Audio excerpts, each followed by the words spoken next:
Chapter 4, The Ballad of Never After by Stephanie Garber.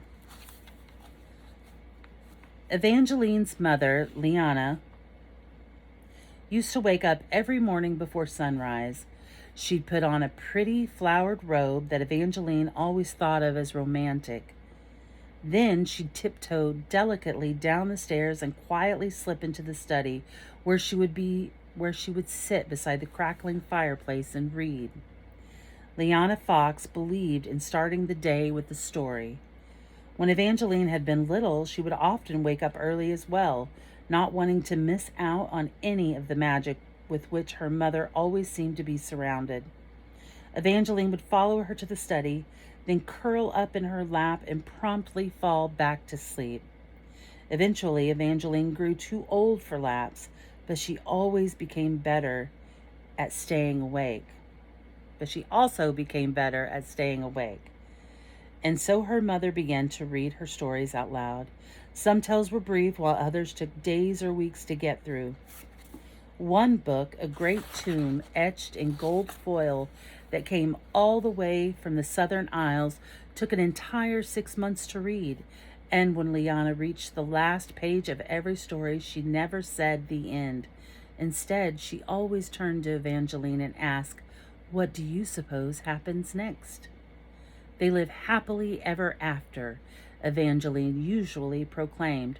Most characters, she believed, deserved it after all they'd been through. Her mother, however, felt differently. She believed most characters would stay happy for now, but not forever, and then she'd point out things that would certainly work to wreak havoc in their future. The apprentice to the villain who was still alive, the evil stepsister who'd been forgiven but was still out there somewhere waiting to attack once more, the wish that had come true but wasn't quite paid for, the seed that had been planted but had not yet grown. "So you think they're all doomed?" Evangeline would ask. Then her mother would smile, sweet and warm and fresh as sugar pie. "Not at all, my precious girl. I think there's a happy ending for everyone, but I don't think these endings always follow the last page of the book, or that everyone is guaranteed to find their happily ever after. Happy endings can be caught, but they are difficult to hold on to. They are dreams that want to escape the night. They are treasures with wings. They are wild, feral, reckless things that need to be constantly chased, or they will certainly run away." Evangeline had not wanted to believe her mother then, but she believed her now. Evangeline swore she could hear the pitter-patter of the happy ending running further away from her as she exited Lala's flat. She wanted to chase after it, but for a moment she stood there breathing in the cold northern air and wishing she could curl up on her mother's lap once more. She still missed her fiercely. She wondered what her mother would have said she should do. Evangeline had vowed to never open the Valerie Arch for Jax, but Lala's words were making her question herself. "The Valerie does not hold what you think. If I were you, I would open the arch." It seemed clear to Evangeline that her friend must have believed the version of the story that said the Valerie was a magical treasure chest. But even treasures could be dangerous. And what if Lala was wrong? There were others, like Apollo's brother, Tiberius, who had been so determined to keep the Valerie Arch locked that they'd tried to kill Evangeline. Tiberius had actually tried twice, but did Tiberius even know what was hid on the other side of the arch? Or did he just fear it because he chose to believe the version of the story that it contained an abomination? Evangeline should have probably been afraid as well, but if she was being honest with herself, it was no longer the unknown contents of the Valerie Arch that most frightened her. It was the idea of partnering with Jax to save Apollo. Evangeline couldn't and wouldn't do that again. She had never kissed the Prince of Hearts, but she had learned that his bargains were much like his fatal kiss, magical and utterly destructive. She'd made a deal with almost anyone else before entering into another partnership with him. "Any luck?" Havoc asked when they were safely in the carriage. Evangeline shook her head. "Maybe we should reconsider telling the new heir about Apollo's condition to buy us more time to search for the cure." If half the stories about Lucian are true, he may wait to take Apollo's place as prince. Havelock snorted. No one is as good as they make this Lucian sound. If we tell him the truth, at best he'll lock Apollo away for his safety, and you'll never see him again. At worst, and far more likely, the new heir will have Apollo killed quietly, and then he'll do the same to you. Evangeline wanted to argue, but she feared Havelock was right. The only certain way to save Apollo was to find a way to wake him up before tomorrow. Tick-tock, tick-tock. There was no clock in the carriage, but Evangeline could hear time slipping away. Or maybe time was friends with Jax and it was taunting her too. Wolf Hall, famed royal castle of the magnificent north, looked part fairy tale and part fortress, as if the first king and queen of the north had not agreed on what it should be. There was a great deal of heavy protective stone, but there were also decorative paints that brightened the doorways, and some of the stones on the ground had intricate carvings of plants and flowers, along with reminders of what they were. Pegasus clover for forgetting, angelweed for a good night's sleep, gray silkweed for sorrow, spirit hibiscus for mourning, unicorn holly for celebrating, winter berries for welcoming. When Evangeline had left the castle that morning, boughs of gray silkweed and bouquets of spirit hibiscus had been everywhere, but now they'd been replaced with bright red wreaths of unicorn holly. Evangeline's stomach dropped at the sight of it. In the magnificent north, mourning ended as soon as the new heir was officially named, which was supposed to happen the following day, although from the altered state of Wolf Hall, it almost felt as if the new heir had already taken Apollo's place. Evangeline heard minstrels singing of Lucian the Great, and the servants had done away with their black mourning outfits, replacing them with crisp white aprons. A few maids around Evangeline's age had festive winterberry sprigs in their braids and color on their cheeks and lips, and all of them seemed to be whispering. I've heard he's young. I've heard he's tall. I've heard he's handsomer than Prince Apollo. Evangeline's stomach cramped in tighter knots with every word. She knew she couldn't fault these young men and women. People needed reasons to celebrate. Mourning was important, but it couldn't go on forever. She just wished she had more time. At least there was still one day left before Lucian actually arrived, even if that didn't feel like nearly enough. Evangeline took a shuddering breath as the hallway she and Havelock traveled grew dimmer and cooler. Moments later, they reached the splintered trap door that would lead them to Apollo. It always unnerved Evangeline that the door wasn't directly watched by a guard, but leaving a lone soldier in the middle of an empty hall seemed too suspicious. Instead, a trusted member of the royal guard waited in the room at the bottom of the stairs. The small hidden chamber was nicer than the first she'd visited. Evangeline didn't know if Apollo was aware of his surroundings, but just in case he was, she'd asked his guards to bring some life into the little room. The cold floors were covered with thick burgundy carpets, paintings of vibrant forest scenes hung from the stone walls, and a raised four-poster bed with velvet drapes had been brought in. She would have liked for Apollo to be in his own bedchamber, where fire could chase away the cold and the windows could be cracked when the air grew stale, but as Havelock had reminded her, it was too risky. At the bottom of the stairs, the waiting guard greeted Evangeline with a bow, and then spoke quietly to Havelock, giving her privacy as she approached her prince. Butterflies moved in her chest. She hoped things would be different today, but thus far her prince appeared exactly the same. Apollo lay motionless, looking like the ending of a tragic northern ballad. His heart beat so slowly, and his olive skin was cool to the touch.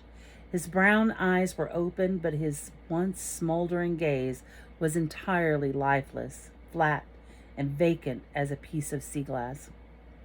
She leaned closer and smoothed the waves of his dark hair from his brow. wishing with her whole heart that he would stir or blink or breathe. She just wanted a small sign that he would return to life. In your letter, you promised you would always try. Please try to come back to me, she whispered, tilting her face toward his. She didn't enjoy touching him when he was so lifeless, but Evangeline remembered that when she'd been stoned, she desperately longed for another person's touch, which was one thing she could give Apollo. She cupped his waxy cheek and pressed a kiss to his unmoving lips. His mouth was soft, but it tasted wrong, like unhappy endings and hexes. As always, he didn't stir. I don't understand why you do this every day, Jack's indolent voice carried through the chamber. Evangeline felt it rush over her skin, a slow fire that made the broken heart scar on her wrist burn like a brand. She tried to ignore both the scar and Jack's.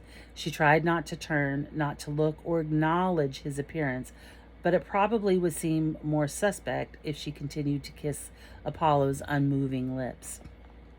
Slowly she straightened, pretending that every inch of her skin wasn't prickling like her scar as Jack swaggered forward.